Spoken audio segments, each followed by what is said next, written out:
Chicago Tonight, Latino Voices is made possible in part by Allstate, the Searle Funds at the Chicago Community Trust, and CIBC.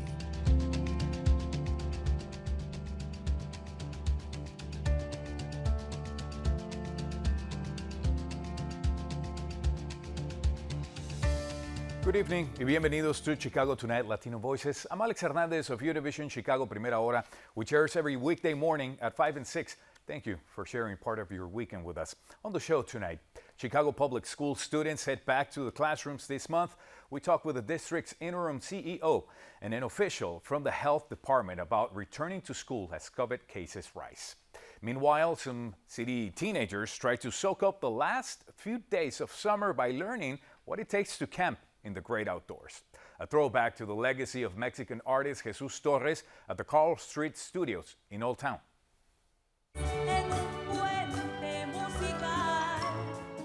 And the Puerto Rican Arts Alliance and Chicago Philharmonic are creating a musical bridge from San Juan to Chicago. First off tonight, Chicago Public Schools will require all teachers and staff to get a COVID-19 vaccine this fall. That's according to an announcement made by the district on Friday. This comes as CPS continues to bargain with the Chicago Teachers Union on coronavirus safety plans. And as COVID-19 cases rise, largely driven by more contagious Delta variant, students are actually set to head back to school at the end of this month.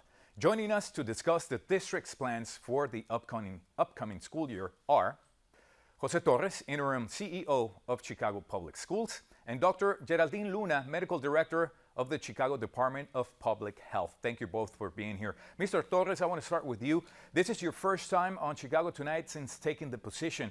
You entered the district at a tumultuous time, to say the least. Before we get into the back-to-school plans, how have the first several weeks been, and what are your priorities as students get ready to return to the classroom? Thank you for having me. And yes, it's been a great opportunity to be back in the district. I used to be in the district in 2007, 2006 through 2008. And my priorities have been and are to re-engage almost 100,000 students who have been disengaged in some way, and then opening schools on Monday, August 30, a week before Labor Day. Moving now to the in-person learning, Dr. Luna, more than 70% of adults in Chicago over the age of 18 have received at least one dose. And 50% of people 12 to 17 have received also at least one dose. But a significant portion of the students who will be back in school aren't eligible yet. Dr. Luna, what does this mean for in-person learning for younger students? Does requiring teachers and staff to get vaccinated mitigate risk? Of course, if having a vaccination is the most powerful tool, and we know that nothing can substitute that.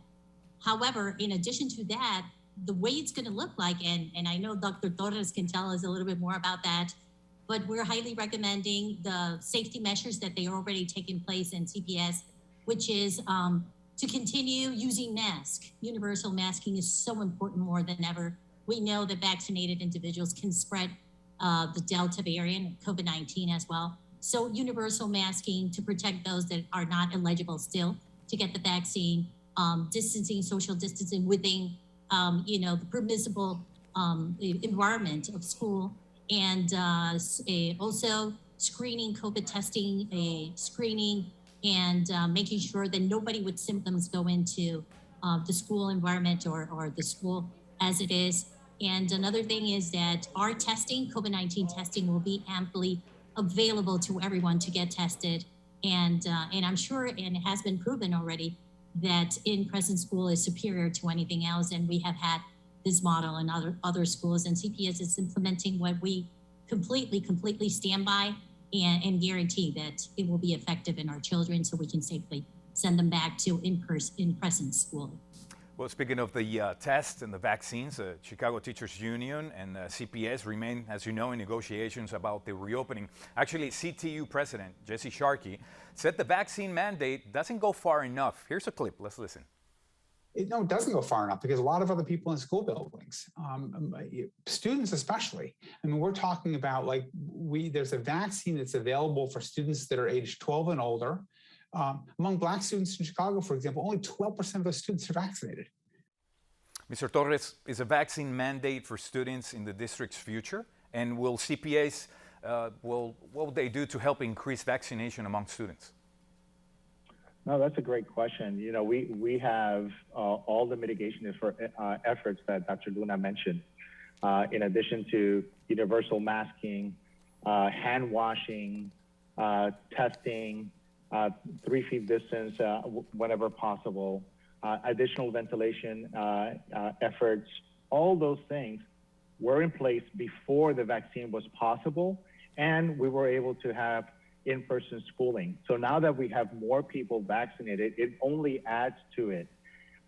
Regarding when the students would be required to take the vaccine, that is something that we will need to leave to the CDC and the experts in epidemiology. When they say that it is more appropriate to do that, we will be definitely considering it. But I will remind you that CPS announced that we would do universal masking before CDC recommended that and before the state made that a requirement. Dr. Luna, concerns are rising, as you know, obviously about the Delta variant, and there have been some reports that cases among children are increasing. What threat does the Delta variant pose to children? How concerned should parents be? The threat is really for ineligible students yet. There's promises. There's nothing official yet that we can share in terms of when it will become available, the vaccine, in children 12 years and younger.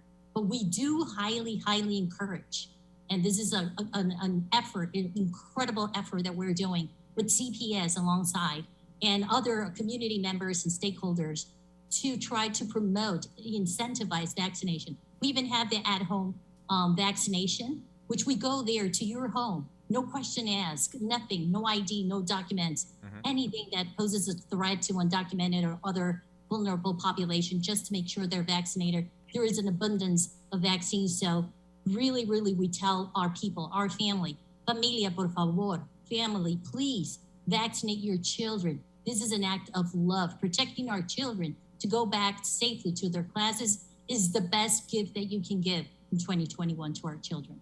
Going back to you, Mr. Torres, well, as you know, obviously, COVID testing will be available to everyone at CPS. The Chicago Teachers Union, well, they have said they don't have enough details on the testing plan. What can you share about how many people will be tested and who's eligible to be tested? So we just recently made an announcement that we will be testing all students and all staff twice a week. This goes way beyond CDC recommendations. This is part of our mitigation efforts. In addition to contact tracing and universal masking, we believe that we will be ready to begin school on Monday, August 30, for in-person instruction 5 days a week. As we know, metrics are obviously very important, have become hugely important during the pandemic. Mr. Torres, would CPS set metrics if, let's say, just in case COVID cases or positivity rates rise? Would you consider closing schools, and what would those metrics look like?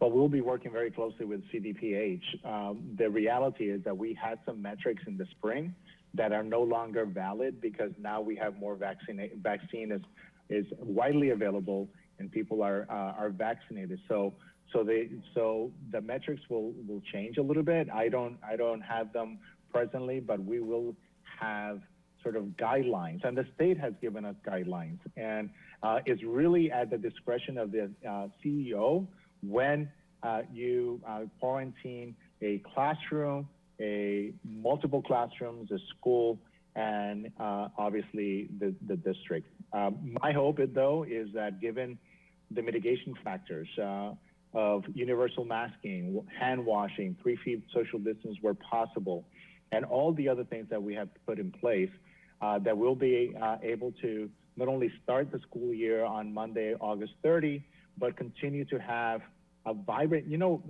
we haven't talked about this, but the mental health issues of health for students who have been instructed online and isolation have had major effects. And so the best place, the safest place for students to be is in school, and everybody agrees on that. Okay, well, I want to thank both of you. Thank you, Mr. Jose Torres and Dr. Geraldine Luna, for joining us this evening. Thank you, Mr. Hernandez. Bye. And on an editorial note in the conversation, Jose Torres misspoke on the frequency of the COVID testing. It will be weekly, not twice weekly. In 1924, Jesus Torres came to the U.S. from Guanajuato, Mexico, looking for work. But in Chicago, he found his artistic voice. In this throwback from WTTW series Art and Design in Chicago, art curator Cesario Moreno and writer Michael Williams toured the Carl Street Studios in Old Town, where Torres' artistry is evident in just about every corner. Here's Alyssa Wilson. On a short street, a couple of miles from downtown, are a set of buildings created to be a haven for the city's artists. The Carl Street Studios were a dream of the creatively inclined real estate developer Saul Kogan and his college buddy and art school dropout Edgar Miller. When Miller and Kogan got here in 1926, it would have been a typical Chicago Victorian home. But they had other plans. They wanted to turn this home into 8 studios, and they wanted them to be spectacular. They wanted them to be filled with art, and filled with the kind of art that not just anybody could do. And they needed help. Right. So that's where Jesus Torres came in. Jesus Torres was a skilled artisan who learned his trade at Hull House, like many of the city's immigrants before him. The young Mexican went to Hull House to learn English, but soon excelled at working with clay. Before his experience at Hull House, he did not identify as an artist. He walked in and something drew him to those kilns, and his life completely changed after that.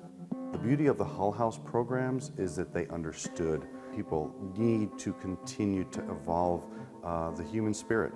And there's no better way of doing that than with a lump of clay or a piece of wood. Some of his early training there would have brought him in touch with a book by Adolfo Best, who really synthesized a lot of the modern art ideas and designs of Mexico by connecting them with the ancient indigenous cultures. Torres became Miller's assistant, earning his living as much more than a manual laborer. Miller was creatively fearless, making art, designing interiors, and refashioning buildings at great speed. The nearby Glasner studio shows off the full scope of Miller's prodigious talents. Miller was making a decent living doing commercial art, doing commission pieces, but here he could do whatever he wanted because this was an opportunity he couldn't do anywhere else. Every day would be an adventure. Let's move that wall over here, or let's get rid of those windows. It was like a giant sculpture. They go to demolition sites and pull out old tile and wood. They repurpose all this stuff. They knew when they left or when they stopped, that would probably stop too. What they created here is something that you will not find anywhere else, not only in Chicago or America, but probably on Earth. Miller and Kogan eventually parted ways, leaving much of the Carl Street studios unfinished. Torres stayed here. He worked for another 10 years here doing what Edgar did. And boom, you have this kind of explosion of creativity. When I see this work that comes to my mind is Mexican Baroque, which leaves no space untouched.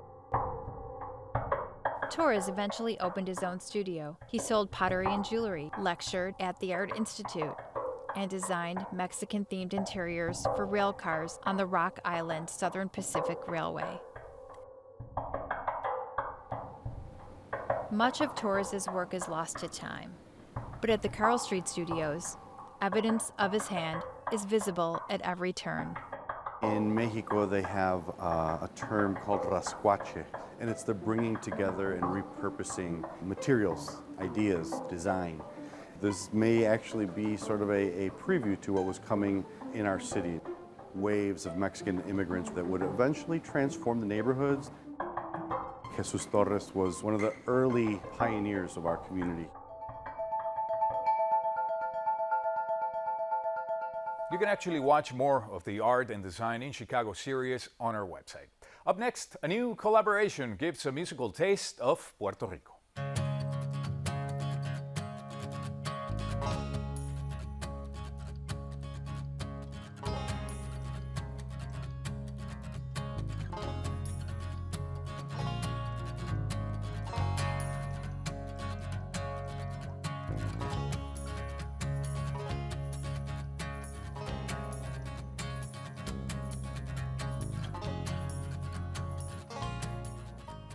In a first-time collaboration, the Chicago Philharmonic and the Puerto Rican Arts Alliance are presenting a musical taste of Puerto Rico in a virtual performance that opens August 17. From San Juan to Chicago, Un Puente Musical weaves the Chicago Philharmonic's chamber orchestra with the instruments, musicians, and composers of La Isla del Encanto. Here's a preview.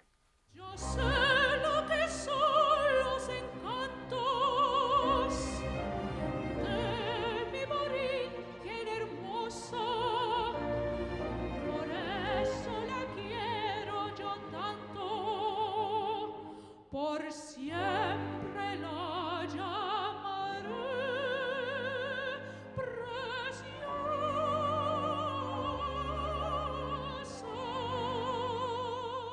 Joining us are the leaders of the collaborating organizations, Carlos Hernandez, Executive Director of the Puerto Rican Arts Alliance, and Terrell Johnson, Executive Director of the Chicago Philharmonic. Thank you both for joining us. I want to start with you, Carlos Hernandez.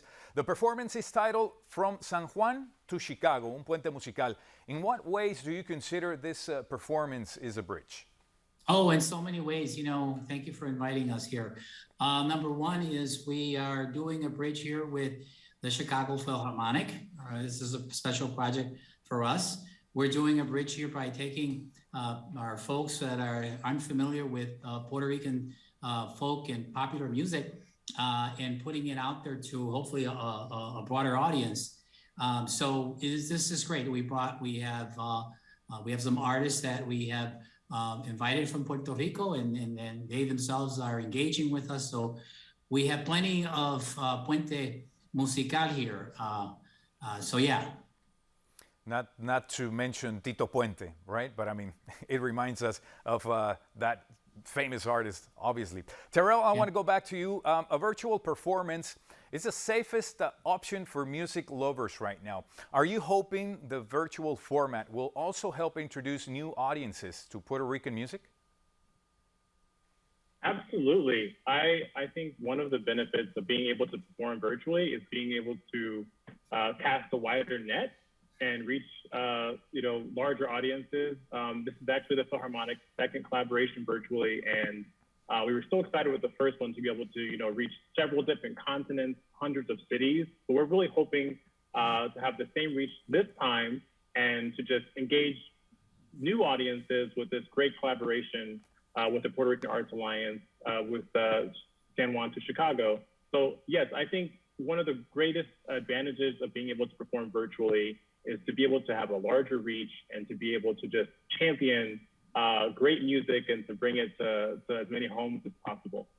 How can people watch? So people can actually go to this is a collaboration with the Harris Theater. So the Harris Theater's HD virtual stage, they visit the Harris Theater's website. They can find the link there. So this wonderful collaboration is a terrific partnership, and we're so happy with that Harris was able to support this project through their virtual platform. So once again, that's the HT virtual stage. The concert incorporates traditional Puerto Rican instruments in the orchestra, including the cuatro. Here's some of cuatrista Fabiola Mendez's performance. Let's listen.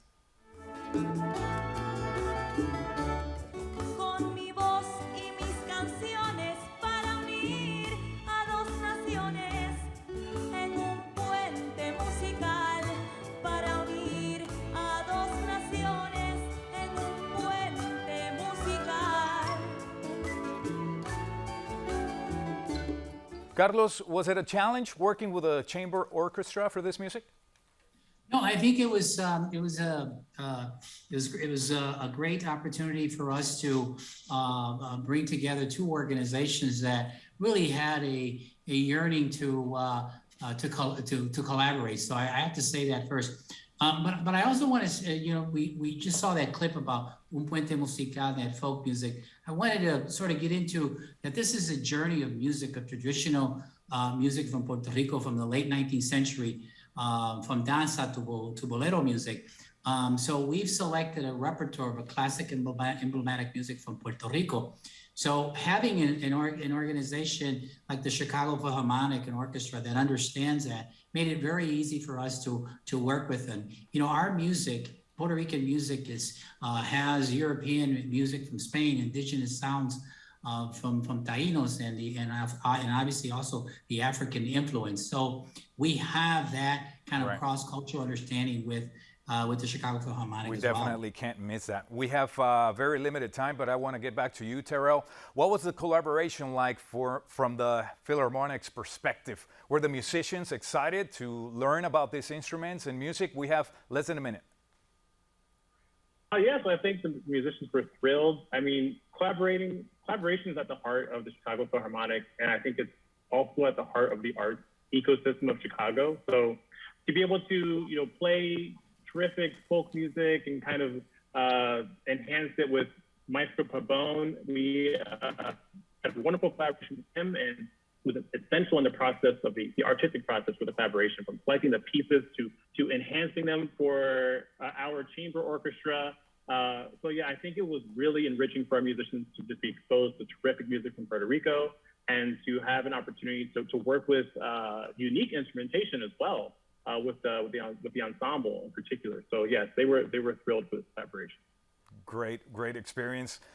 We are thrilled to have you both here, and I know people at home are excited to watch this next August 17th. Thank you both for joining us.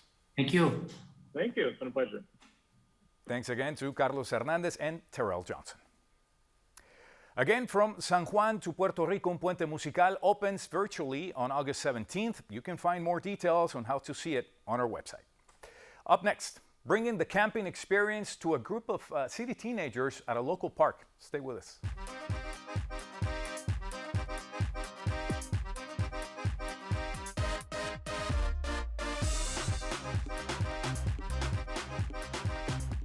Roasting marshmallows, cooking over a campfire, and pitching a tent.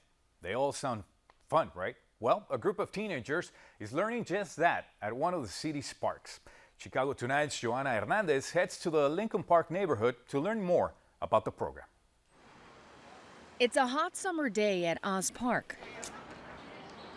And it's only going to get hotter as these teenagers learn how to make a fire. It looks really easy when the camp leader would do it, but right now when we're trying, it's not really that easy. Jonathan Hernandez is one of 14 teenagers participating in the Chicago Park District's Urban Campers program. One thing that I hope to learn is how to build a tent, because I've never done camping before. He isn't the only one. I got intimidated, maybe because of the cold, and I was also worried about setting the tent up wrong. Liz Holly, the program's coordinator, says the program gives kids a chance to explore what it takes to camp in the great outdoors. Urban Campers in Under Illinois Skies give kids the opportunity to do adventure rec, nature exploration, and outdoor environmental education in their own parks. This is the first year the Chicago Park District is offering a program like this for older kids, a unique experience where participants learn everything from creating a fire, pitching a tent, and team building, and oh yeah, enjoying sleeping under the city stars. You don't learn this stuff in school, so it's something like a lot of kids would like to learn. High school junior Cielo Gonzalez says camping has helped her navigate through the lows of the pandemic. It's very life-changing because you have to rely on yourself a lot more. It's just, you're disconnected sometimes, and it's just very challenging, and I think you'll open your eyes out to new experiences. The camp lasts an entire week, and on the last day, these teenagers get to put all their skills to the test by having an overnight camp out. I want them to embrace how they connect with nature and what they think is fun in the outdoors for adventure rec, and I want them to feel comfortable going out and exploring and feel confident in their ability to be safe, but also to adventure and be curious. Despite COVID putting a stop to dozens of summer programs across the city, Holly shares now more than ever, people are searching and doing activities outside. We wanted to be as safe and as careful as possible, but also knowing that we do have an advantage being outdoors, having lots of green space. A big green space to explore right in a local park. For Chicago Tonight, I'm Joanna Hernandez. The Chicago Park District is planning to provide its Urban Campers program again, as well as many more next summer. If you're interested in learning more about the program, head over to our website. And well, that's our show for this Saturday night. Be sure to check out our website also for the very latest from WTTW News, including details on the new vaccine verification system from the Illinois Department of Public Health. And join Brandis Friedman tomorrow night for Chicago Tonight, Black Voices. This is what she will dive into the issue of student homelessness and what can be done about it, plus pedaling for transit equity in Big Marsh Park.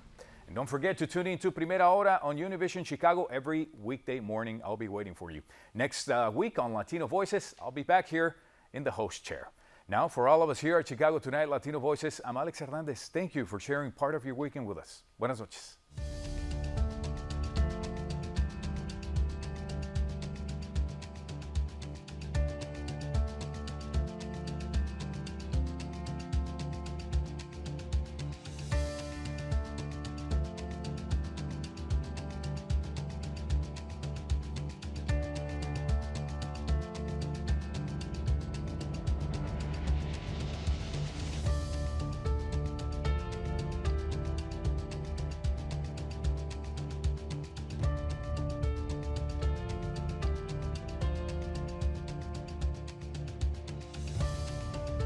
Closed captioning is made possible by Robert A. Clifford and Clifford Law Offices, a Chicago personal injury and wrongful death firm named on the 2021 expertise list of the best personal injury attorneys in Chicago.